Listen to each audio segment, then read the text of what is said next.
大家好，有一位姓霍嘅朋友，佢叫我嚟荃灣麗城花園呢間大快活度試下食個早餐。咁好，今日就過嚟呢度睇睇咩環境先。我見到啲早餐就大致上都係咁上下啦，但係喺睇牌嘅時候已經聽到收銀阿姐啲語氣就非常麻麻，咁我就叫咗一個好似係叫做 A03啊，係 A03係就係39蚊，咁啊睇下個水準點啦，係啦，就係呢個 A03雞扒、雙蛋同埋多士同埋汽水，但係去到攞嘢嘅時候就，哇！嗰啲阿姐嗰啲語氣真係阿姐咁。好，食咗個早餐先講啦。拎到埋嚟呢個位，嗰嚿雞扒就睇落就好似唔係好熟咁。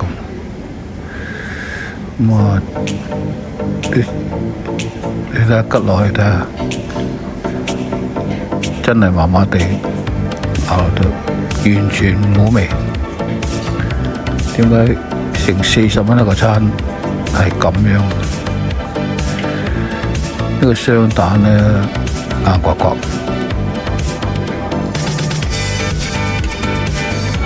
好似未熟咁。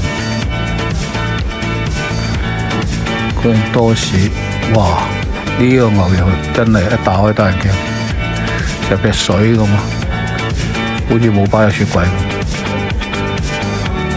食嚟食去都好似真係食唔晒，真係，因為唔好食，真係對唔住。一個咁嘅早餐39蚊，成日叫人就流抗消費，諗埋好多嘢。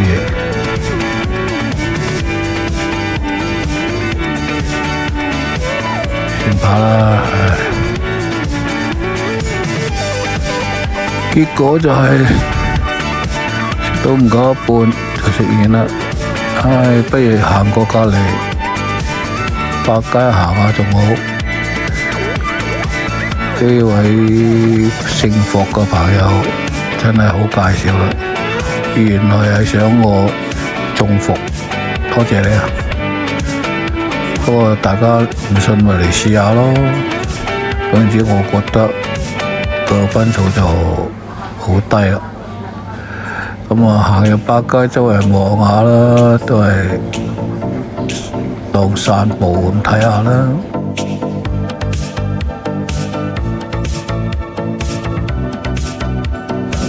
又嚟百佳逛下，可能心情好啲啊！